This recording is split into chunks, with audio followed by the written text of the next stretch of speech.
do you think there's a bit of an over-reliance then in terms of those young players at Barcelona? And I've got to ask, from my personal perspective, this club is in such disarray. I'm amazed that the likes of Pedri and Ansu have committed their futures to Barcelona with what might be in store. How many years do you think it will be until we see Barcelona right back on top or ever again? No. First of all, over-reliance depends what you mean, because they should be playing. They're exceptional. It's one of the badges that Barcelona wear that I don't think many clubs around Europe, with a couple of exceptions and with a couple of coaches, that club personalities that say, don't care about the age, talent only and attitude. Name me how many there are. We'd be talking in 2 or 3. Coaches, yeah, when they come in and out of a club, might have that personality. But at Barcelona, since the Cruyff influence, particularly since 88, 89, that's the way that most coaches believe. So they're not over-reliant on it in terms of either being self-indulgent. These guys merit their place. And when Pedri and Gavi are fit, they should both start. Ansu is a player already that teams would break the world transfer record, because he's going to be utterly exceptional. So does it mean that it's a slight disadvantage to have small 18-year-olds in your team against hard-bitten world champions? Maybe. But as far as the resumption of normal service at Football Club Barcelona is concerned, it's impossible to be really accurate, because they're living day to day. Football clubs shouldn't live day to day. Where can we borrow some money? Where can we plug a gap? Who can we take money back off? Are there any more players we can reduce this? How many clubs reduce senior players' salaries, and significantly, and do it twice, or ask them to not only give money back, but to wait 4, 5, 6 months to be paid what they are going to be paid, and the team still performs? Very few. We're watching something that's absolutely unheard of at the elite level of world football. And I think that this president is, he's Mickey Mantle compared to Mickey Mouse. If you want to, Joan Laporta president compared to Jose Maria Bartomeu, Mickey Mantle versus Mickey Mouse. That's an improvement. You've got people around him who will make better decisions. Messi was dealt with in an atrocious manner. But he's coming to the point where he had to leave anyway. So rebuilding, refurbishment, restart. Barcelona will be competitive for trophies this year, should be competitive for trophies this year. The elite Barca you're talking about, when will we see them again? Well, when can any club regenerate Piqué, Puyol, Valdez, Dani Alves, Busquets, Xavi, Iniesta, Villa, Messi? Why don't we just be thankful that during our working careers we've seen all of those players in Blaugrana? And also, I think you can be excited that with Barcelona and the debt that they're in, it was from stepping away from what they were, which was that team, right? So they need to kind of get themselves back to that. I just wanted to read out the stat that you were alluding to earlier, because this is such a fierce game, and I know you've done a piece on it for Bet365. There's a link in the description, guys, if you want to go and check that that Graham has done about El Clasico. But you're talking about Real Madrid winning 4 in a row for the first time since 1965, which is, incredible if Real Madrid can do that. And again, comes back to that idea of the snapshot of an El Clasico each time. It really does kind of make you have a look at where are these clubs and where are they at. With that, and if that happens, you're talking about the managers there, Ancelotti, wonderful manager. With Ronald Koeman, because obviously we need to kind of get to your prediction now. I'm intrigued to know what you think about how this one will play out. If that stat is broken, if that record is broken, what does that mean for Ronald Koeman, who's going through a difficult time with a difficult squad right now?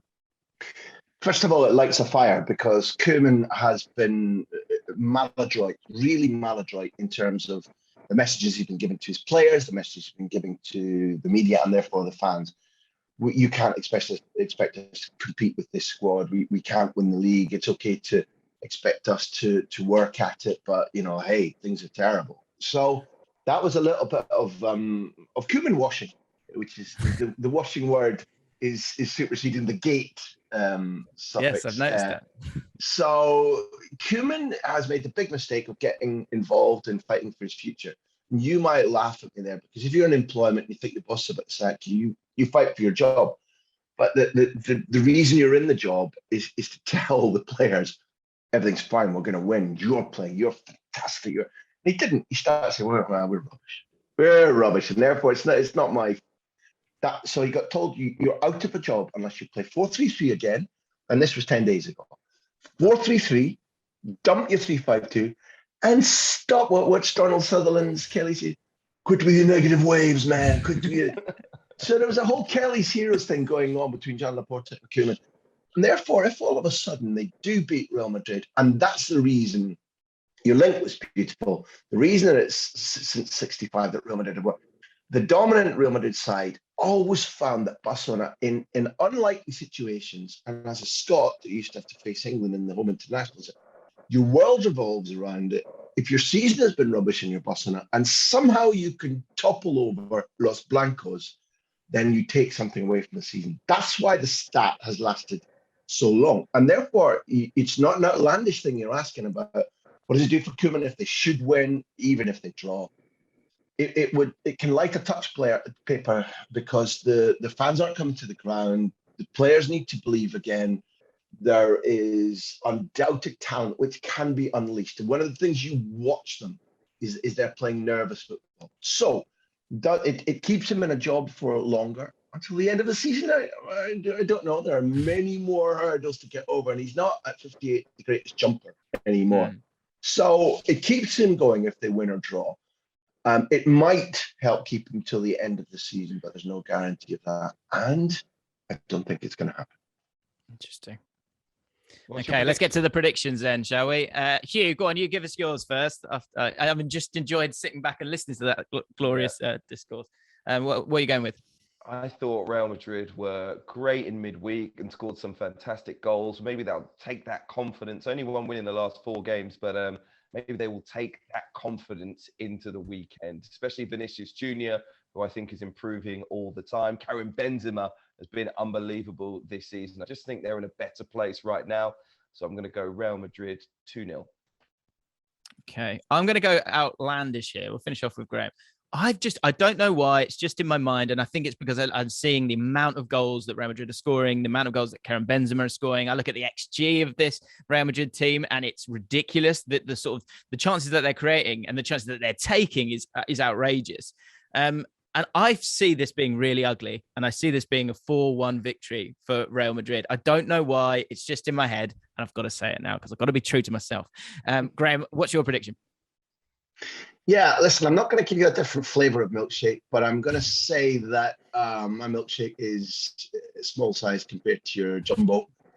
Real Madrid have more fit players. They're in better form. They are more street savvy. There's a threat to Jordi Alba. There's Araujo missing. Benzema didn't train on Thursday.